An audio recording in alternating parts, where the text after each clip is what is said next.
చాలా మంది అనుకుంటారు ప్రవీణ్ సార్కి ఏంట్రా అసలు బ్యూటిఫుల్ లైఫ్, ఆయనకి క్లాసులు చెప్తాడు, జాబులు ఇప్పించేస్తాడు, మంచి ఫేమ్ ఉంది, నాలెడ్జ్ ఉంది, సర్కిల్ ఉంది, నెట్వర్క్ ఉంది, వాట్ ఎవర్ అనుకుంటారు. నా కష్టాలు చెప్తాను మీకు. నా కష్టాలు నాకు ఒక్కరికి తెలుసు అని చెప్పాలి, మీరు సర్ప్రైజ్ అవుతారు. 2 hours నేను పడిన బాధ 1 minute ఎగిరిపోయి మళ్ళీ మోటివేట్ అవుతాను, నేను రీఛార్జ్ అవుతాను. కొంతమంది అంటారు నేను చాలా బ్యాడ్ మూడ్ లో ఉన్నా, చాలా గుడ్ మూడ్ లో ఉన్నా అని. అట్లా నాకు రోజుకి ఒక 10-15 సార్లు good mood, bad mood, good mood, bad mood shift అవుతూ ఉంటుంది అనమాట. అది చెప్తుంటారు, సినిమాలో చెప్తుంటారు ఎన్టీఆర్, నీకు మూడు అప్పుడప్పుడు వస్తూ పోతుంటుంది, నాకు వైఫై లాగా చుట్టూ ఉంటుందని. ఆ టైప్ లో ఉంటుంది. సార్ మా సీనియర్ కి 1 month ఇప్పించారు సార్ మీరు, అప్పుడు రోజులు బాగుండే, ఇప్పుడు రోజులు బాగలేవు.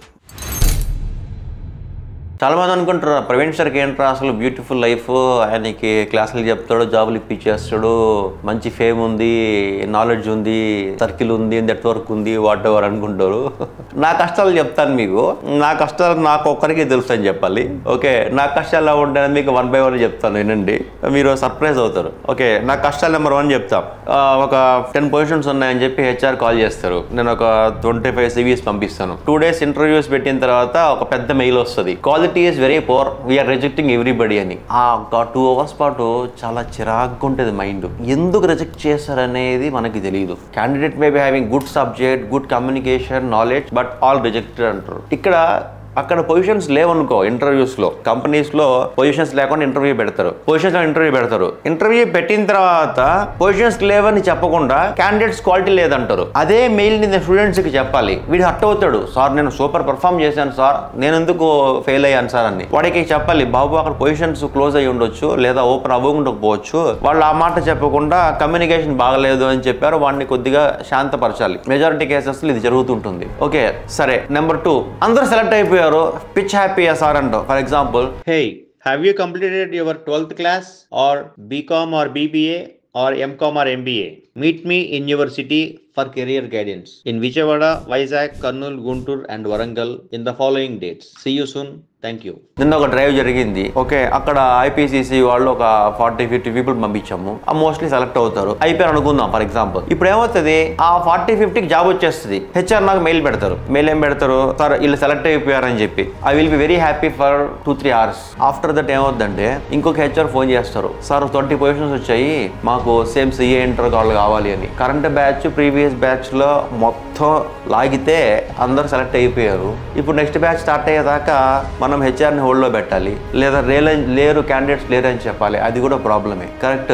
సో క్యాండిడేట్స్ లేరు అని చెప్తే మనల్ని కంపెనీస్ వాళ్ళు అరేంటి క్యాండిడేట్స్ తక్కువ ఉన్నారు, ఇక్కడ సరిపోవట్లేదు అనుకుంటారు. 10 o'clock నా మెయిల్లో సెలెక్ట్ అయిపోయారని 12 o'clock హెచ్ఆర్ కాల్ వచ్చిందంటే నేను ఇంకొక 2-3 hours బాధలో ఉంటాను. బాధ నెంబర్ 3 చెప్తాను. ఇందాక చెప్పాను కదా, హెచ్ఆర్ నుంచి 20 people రిజెక్టెడ్ అని చెప్పి మెయిల్ వస్తుంది. ఒక 2 hours చాలా డిసప్పాయింటెడ్ లో ఉంటాను. మళ్ళీ వేరే కంపెనీ హెచ్ఆర్ ఫోన్ చేసి 30 పొజిషన్స్ ఉన్నాయి, 50 CVs పంపించండి అంటారు. ఆ 2 hours నేను పడిన బాధ 1 minute ఎగిరిపోయి మళ్ళీ మోటివేట్ అవుతాను, నేను రీఛార్జ్ అవుతాను. అంటే కొంతమంది అంటారు నేను చాలా బ్యాడ్ మూడ్ లో ఉన్నా, చాలా గుడ్ మూడ్ లో ఉన్నా అని. అట్లా నాకు రోజుకి ఒక 10-15 సార్లు good mood, bad mood, good mood, bad mood shift అవుతూ ఉంటుంది అనమాట. అది చెప్తుంటారు, సినిమాలో చెప్తుంటారు ఎన్టీఆర్, నీకు మూడు అప్పుడప్పుడు వస్తూ పోతుంటుంది, నాకు వైఫై లాగా ఉంటుందని. ఆ టైప్ లో ఉంటుంది. ఓకే, సో ఇట్లాగా నా కష్టాలు నాకు ఉంటాయి. For example, Monday morning 10 o'clock ఒకటి జాయిన్ అవ్వాలి. మండే మార్నింగ్ హెచ్ఆర్ వాడికి 10:05కి ఫోన్ చేస్తే ఫోన్ ఎత్తలేదు అనుకో, హెచ్ఆర్ నాకు 20 phone calls చేస్తారు. వాడు జాయిన్ అవుతున్నా లేదా, వాడికి నేను ఫోన్ చేస్తే, సార్ నేను డ్రైవింగ్ లో ఉన్నాను సార్, 2-wheeler లో చూసుకోలేదు sir, I'm going to the company only అంటాడు. వాడు ఆ ఫోన్ ఎత్తే 15 గంట లోపల పీక్ లెవెల్ ఆఫ్ ప్రెషర్ ఉంటుంది.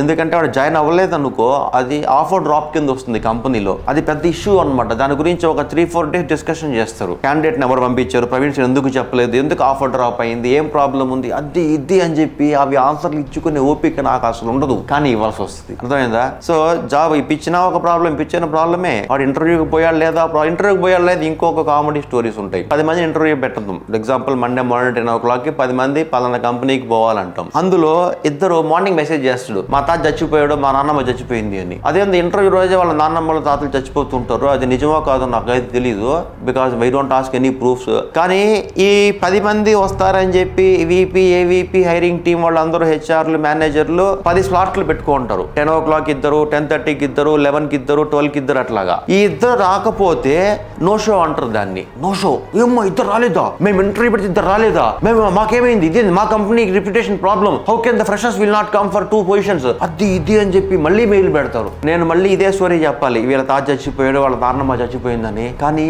ఎంత ఎంప్రైజింగ్ ఉంటుంది అంటే MNCs తో ఈ రీజన్స్ చెప్పడము నాకు ఆప్షన్ ఉంటుంది అనమాట. అర్థమైందా? సో ఇదే రకంగా ఏమవుతుందంటే ఇంకా కొన్ని కష్టాలు ఉంటాయి స్టూడెంట్స్ వైపు నుంచి. ఫర్ ఎగ్జాంపుల్ 21-22లో ఇయర్లీ 1000+ పీపుల్ని ప్లేస్ చేసాం. 22లో అయితే 1123 పీపుల్ ప్లేస్ చేసాం. 23-24లో అంతమందిని ప్లేస్ చేయలేకపోయాం బికాస్ మార్కెట్ ఈస్ బ్యాడ్. అందువల్ల ఏం చేసామంటే ఎంక్వైరీకి వచ్చిన వాళ్ళని మనమే డిమోటివేట్ చేసాం. అంటే 23-24లో వచ్చాడు అనుకో, సార్ నాకు 1 monthలో జాబ్ ఇప్పిస్తారా, రాదు, 6 months పడుతుంది, మార్కెట్ బాగాలేదు, ఇష్టం ఉంటే జాబ్ లేకపోతే లేదు. సార్ మా సీనియర్కి 1 month ఇప్పించారు సార్ మీరు, అప్పుడు రోజులు బాగుండే, ఇప్పుడు రోజులు బాగలేవు. Because everybody knows no 23-24 recession లో ఉండింది గ్లోబల్ ఎకానమీ ఇంక్లూడింగ్ ఇండియా. ఇప్పుడు మనమే వాళ్ళని ఇంటేక్ తగ్గించుకోవాలి. సో 1300 పీపుల్ నుంచి 23-24లో వి మేడ్ ఇట్ 650 పీపుల్ తగ్గించుకున్నాం. సేఫర్ సైడ్ వాడు అడ్మిషన్ తీసుకోమరా అంటే వాళ్ళ నాన్న తీసుకొస్తాడు, వాళ్ళ ఎమ్మెల్యే లెటర్ పట్టుకొస్తాడు, సార్ మీరే ఏదో ఒకటి చేసి నా అడ్మిషన్ తీసుకోవాలి సార్ అంటాడు. సరే 6 నెలలు పడితే నాకు 2 నెలల్లో కావాలి సార్ అంటాడు. సో